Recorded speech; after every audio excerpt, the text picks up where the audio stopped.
Olá, olá, bom dia, garotada do 9º ano, Escola Mestre Jesus. Aqui é o professor Newton de História, tá? Vamos dar continuidade ao nosso conteúdo. Lembrando que nós estamos no capítulo 13 do módulo 4 já, tá, gente? Capítulo 13, módulo 4. Estamos conversando sobre o neoliberalismo, globalização e a crise socialista. Então, na última aula, nós conversamos aí, né, a respeito de todo o processo de transformação aí, né, reformas que ocorreram na União Soviética, né, que vão mudar aí o sistema do bloco socialista. Na última aula nós falamos sobre o Gorbachev, né, que assume aí a liderança da União Soviética e já assume fazendo algumas reformas. As duas principais reformas que ele faz é a Perestroika e a Glasnost, né? A Perestroika tinha como objetivo aí reestruturar a economia da União Soviética, abrir o mercado, né, para iniciativa externa, permite inclusive propriedade privada, tá? Já a Glasnost, né, tem o objetivo aí ampliar a participação dos cidadãos na política da União Soviética, combater corrupção e tudo mais. Então, a Perestroika está relacionada à economia e a Glasnost está relacionada à política, certo? Vimos aí que essas reformas, essa abertura, quer dizer, essa abertura promovida pelo Gorbachev vai fazer com que cresça o sentimento de independência de algumas repúblicas que compunham a União Soviética, né? Lembra que o URSS é a União das Repúblicas Socialistas Soviéticas, tá? Então existiam várias repúblicas que compunham a União Soviética, onde essas repúblicas elas eram lideradas pela Rússia, tá? Considerada aí o país mais importante dessa federação, digamos assim, certo? Inclusive, esse clima aí de luta pela liberdade vai promover a queda do Muro de Berlim, né? E o processo aí de unificação das duas Alemanhas, que depois da Segunda Guerra Mundial haviam sido divididas entre as potências vencedoras, né? De um lado as potências capitalistas, Estados Unidos, Inglaterra e França, e do outro lado a potência, aí no caso socialista, representada pela União das Repúblicas Socialistas Soviéticas, certo? Hoje nós vamos ver como se deu o fim da União Soviética, certo? Então olha só, fiz um resumão da última aula para você compreender. Rapidinho, ó, que nós vamos conversar hoje, gente, está da página 12 até a página 14, certo? É isso que nós vamos conversar aqui, tá?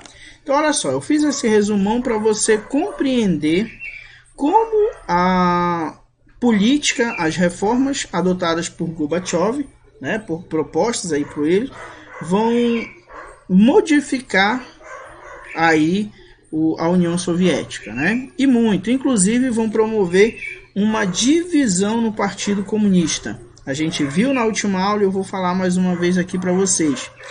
O Partido Comunista passou a ser dividido. De um lado, você tinha aqueles, né, que temiam o fim do regime com essas reformas.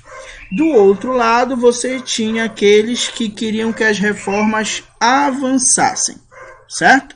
Então, nós temos um cenário aí onde tudo leva a crer que a União Soviética está enfraquecendo, está passando por um processo de enfraquecimento, certo?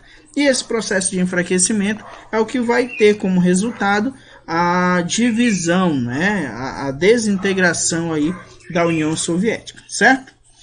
No ano de 1990, gente, esse ritmo de mudanças ele acaba acelerando, tá? Por exemplo, Gorbachev vai reconhecer a unificação da Alemanha e, além disso, vai participar de reuniões muito importantes, como, por exemplo, com o presidente dos Estados Unidos, que na época era o George Bush, tá? E o Papa João Paulo II. Então, Gorbachev tentava aproximar a União Soviética desses outros governos, que até então, principalmente os Estados Unidos, haviam sido vistos como inimigos, certo? Aqui eu botei para vocês, tá, um exemplo aqui, ó, dos países que compunham a União Soviética, tá? Então você tem aqui, ó, que se tornaram independentes até 91, certo? Então Estônia, Lituânia, Geórgia, Armênia, tá? Todos esses que estão pintadinhos aqui meio de rosa. Aqui no próximo slide você tem os governantes da União Soviética, né? Então você teve o Lenin primeiro, depois o Stalin, o Khrushchev, Brezhnev, Andropov, Chernobyl e o Gorbachev, né? O Gorbachev foi o único, foi o último, desculpa, o único não, foi o último, né? Com ele nós chegamos ao fim da União Soviética em 1991, certo? Então vamos lá, olha só.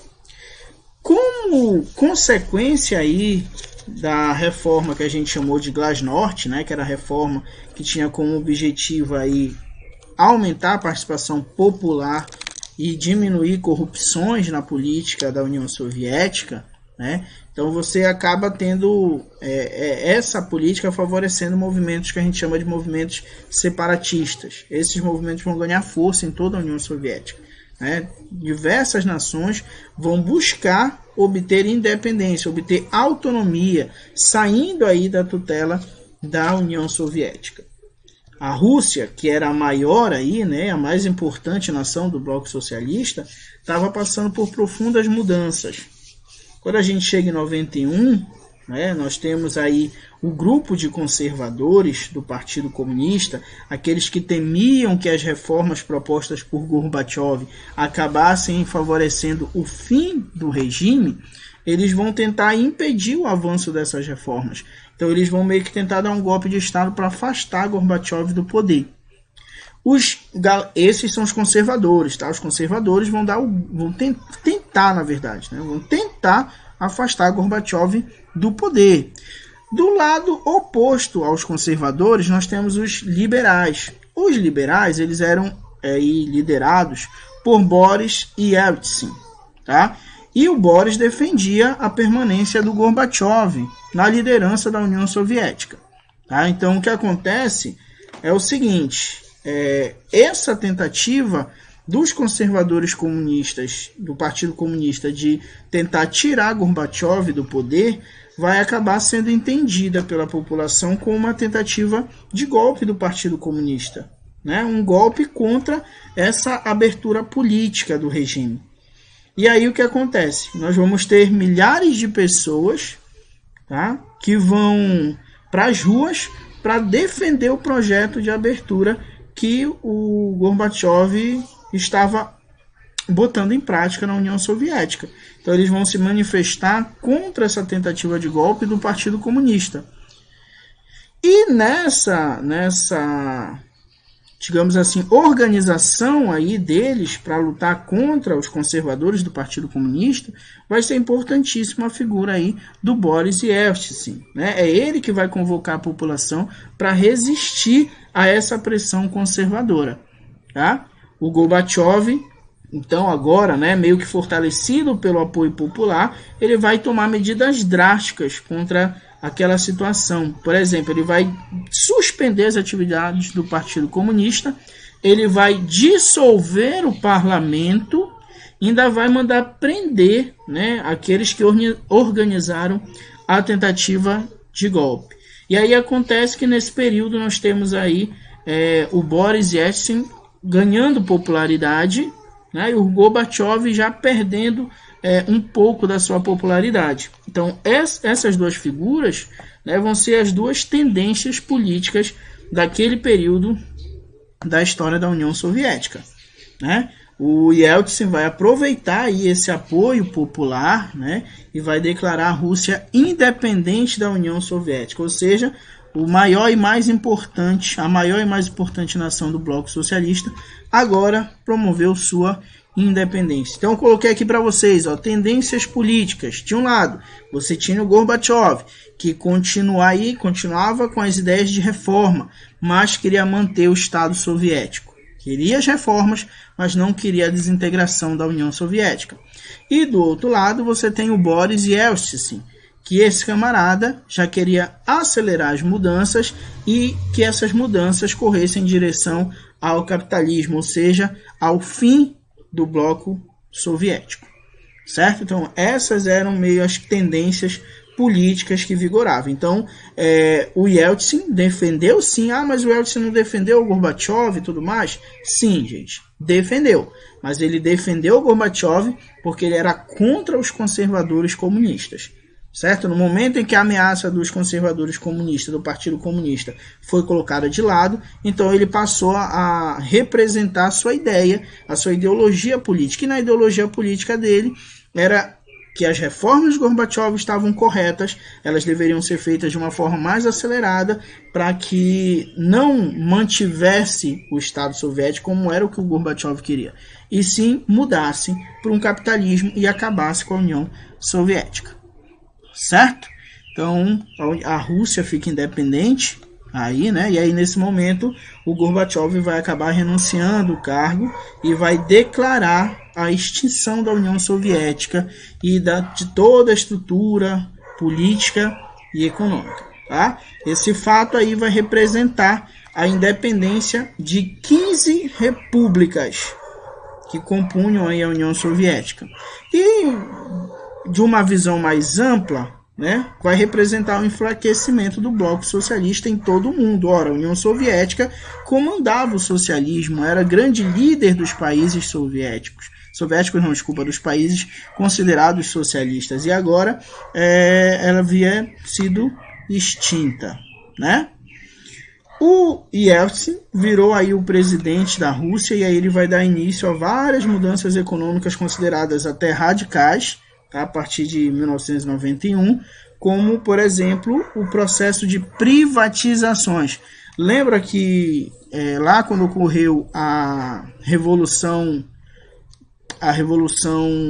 Russa, lá durante a Primeira Guerra Mundial, a ideologia socialista, principalmente de Lenin, era a estatização das empresas, pegar empresas privadas e transformar elas em empresas estatais.